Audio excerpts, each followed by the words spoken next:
so in this tutorial, I'm going to show you how to use the COUNTIF formula inside of your spreadsheets. So we're actually going to do two versions of it. We're going to do the COUNTIF, so the singular version, and then we're going to do COUNTIFs. So if you have multiple conditions you want to use, we're going to do that. So the counting feature is just counting up the number of what is there. So let's say, for example, I have my expense category, I have my expense log, and I want to count how many expenses I actually have in each category.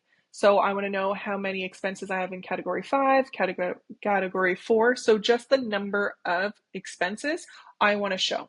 So there's a few different examples that you can use this formula for. So you can count habits completed this month. So you can actually use the COUNTIFs for that. You can count tasks marked done and due today. So you've got different options. You can count sales days over 100. So it's only counting those days if they reach a certain threshold.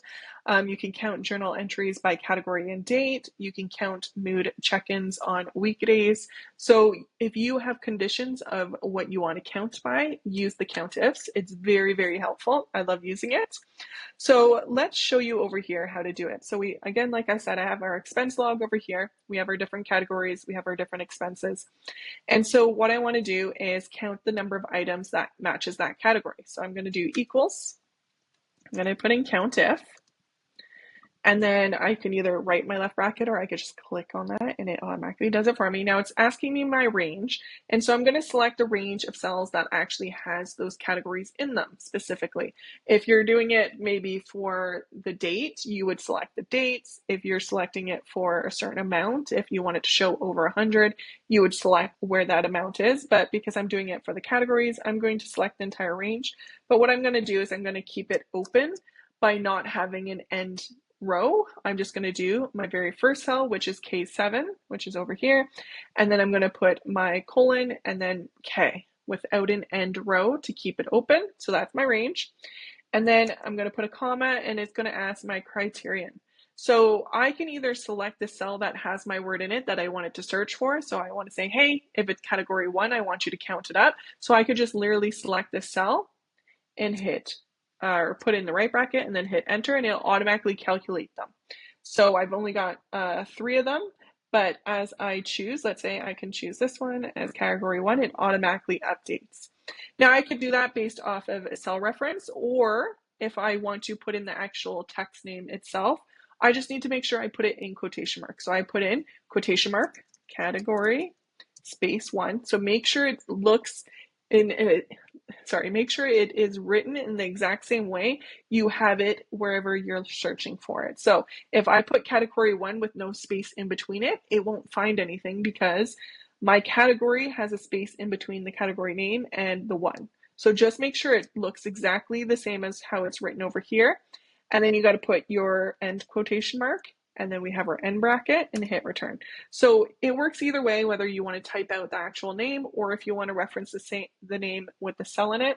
It's up to you. I actually prefer referencing the cell. The reason why I like doing that, so again, I'm just going to delete out that and I'm going to just reference this cell and click OK.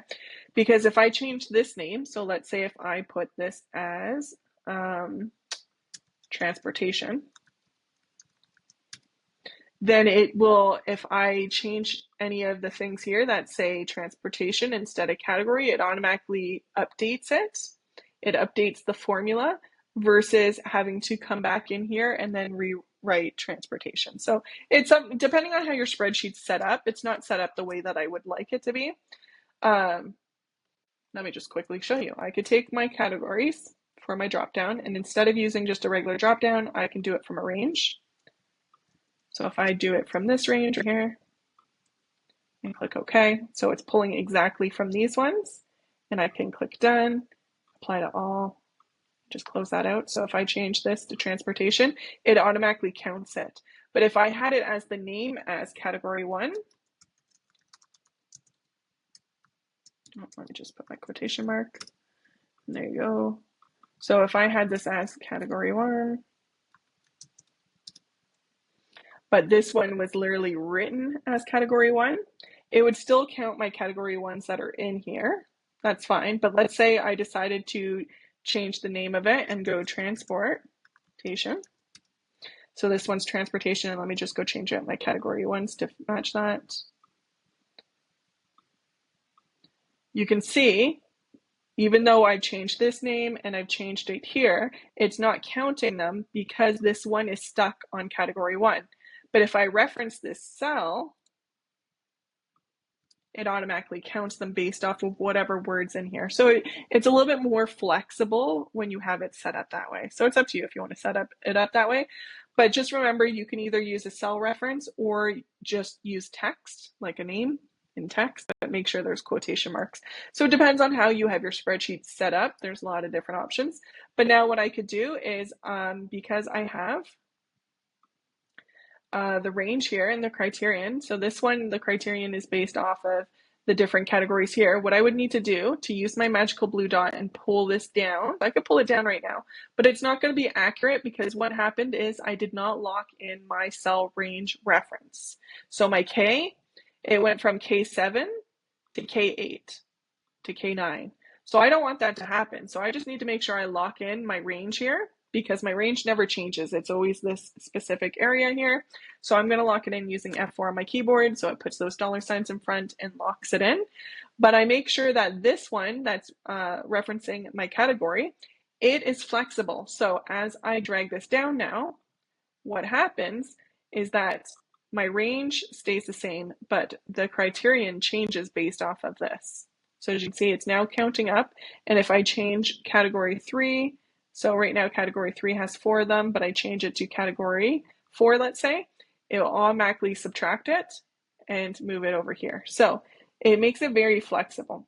And now you could do other options. So if you want to do multiple criteria, you could do that as well. So let me just get rid of that. So let's say we want to use it where as long as we have the category, but we want to count it only if it's been paid, for example. So it's been checked off. So yes, we want to know how many expenses we have in a specific category, but we only want to know the paid ones. So I'm just going to change this to say paid number of items.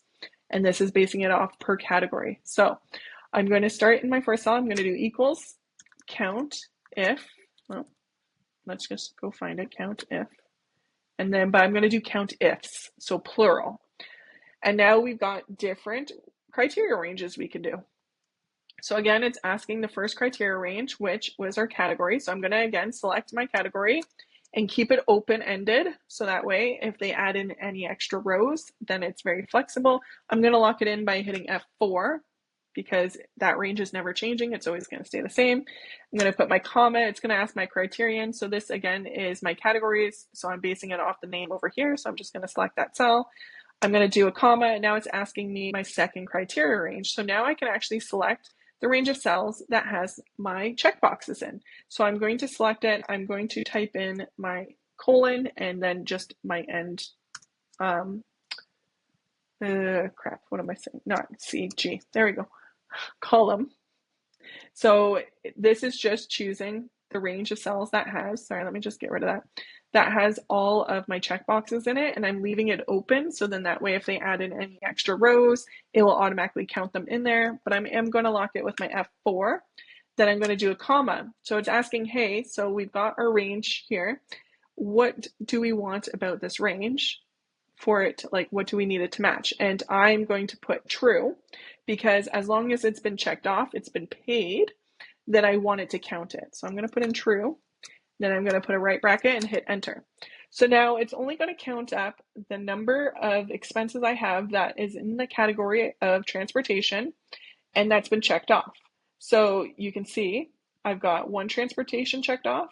I've got one that's not, I've got a second one that is, and then I've got a third one that is checked off, and then one that isn't. So I've got 2 unchecked and 2 checked. And as you can see, it's only counting the paid ones. So as you can see, this transportation one's unchecked. If you watch right over here, I'm going to check it off and it automatically counts it. So that's how you can do multiple conditions using the count ifs. So now I could drag this down because again, I've locked my cell ranges. It is referencing this, which I don't mind it changing. I want it to change. So I can leave this one unlocked. And then I've locked these ones. So I've made them absolute. I've put those dollar signs in front of them. So that one and that one I've locked in. And then now I can pull this down. So it automatically updates the formula based off of the new range. So remember, this one's doing category 2, so C9. This one's doing C10, which is this one. So it automatically updates, but it keeps my ranges the same. So it doesn't automatically update those. So now I can see I have 3 items in category 2 that are paid. So here's category 2, that's paid. I have these 2. I have this one that isn't. So you can see I have 1 category that isn't and 3 that have been paid. So if you watch category 3 and I check off that last one that hasn't been paid, let's say it's been paid, I check it off, it automatically counts it. So that's how you can actually do a few different conditions. You can do multiple conditions if you want. I've just done 2, but if you want to do more, you can.